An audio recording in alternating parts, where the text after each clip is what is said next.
Temiz Gıda Yemek Tarifleri mutfağımızdan herkese merhabalar. Bugün Samsun'un en meşhur yemeği Bafra pidesi tarifiyle karşınızdayız. Birkaç malzemeyle kolayca yapabileceğiniz, dışı çıtır çıtır ve içi bol malzemeli tarifi kaçırmayın.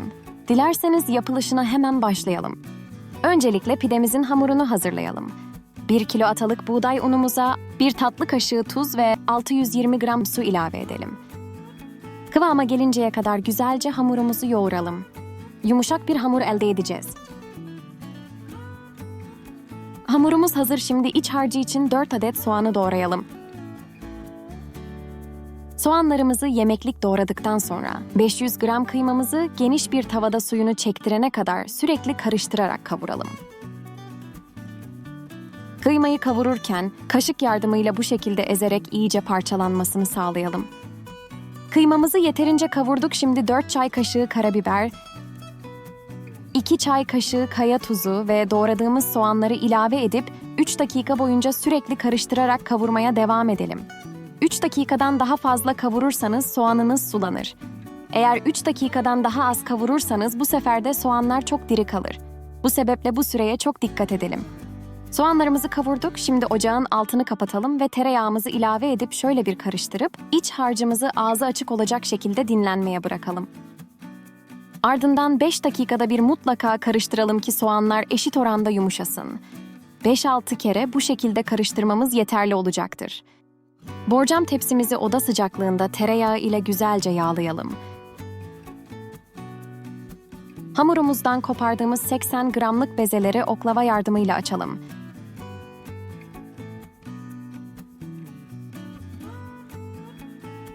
İlk etapta bir karış genişliğinde hamuru uzatalım. Daha sonra çevirip diklemesine olacak şekilde hamurumuzu açalım. Böylece geniş pideler elde edeceğiz. Siz dilerseniz pidelerinizi genişletmeden daha dar yapabilirsiniz. Şimdi elimizle pidenin hamuruna son şeklini verelim. Ben borcamda yapacağım için borcamın boyuna göre açtım. Siz tepsinizin büyüklüğüne göre pidenizi daha uzun ya da daha kısa yapabilirsiniz. Şekil verdiğimiz hamurumuza soğuyan iç harcımızı koyalım. Harcın üzerine elimizle biraz bastırıp kenarlara doğru yayalım. Böylece geniş olan pidemizin her yerine harcı yaymış olacağız. Pidemizi ortadan başlayarak kenarlara doğru kapatalım.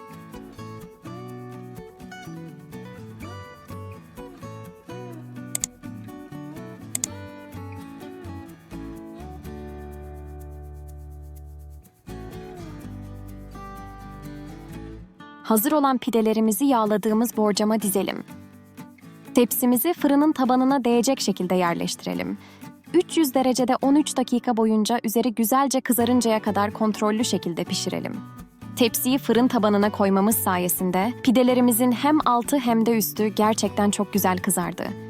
Kızaran pidelerimize fırça yardımıyla erimiş ya da oda sıcaklığında tereyağı sürelim. Eğer pidelerimizin yumuşak olmasını istiyorsak kapaklı bir kaba yerleştirip ağzını kapatalım. Ve en az 15 dakika pidelerimizi bu şekilde bekletelim. Eğer çıtır çıtır olmasını istersek kaba koymadan direkt servis edebilirsiniz.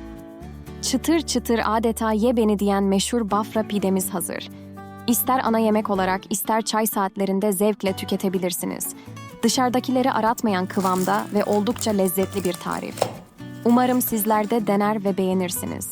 Yorumlarda görüşlerinizi ve tecrübelerinizi bizimle paylaşabilirsiniz. Ayrıca kanalımıza abone olup diğer sosyal medya hesaplarımızı takibe alarak buna benzer sağlıklı tariflerden haberdar olabilirsiniz.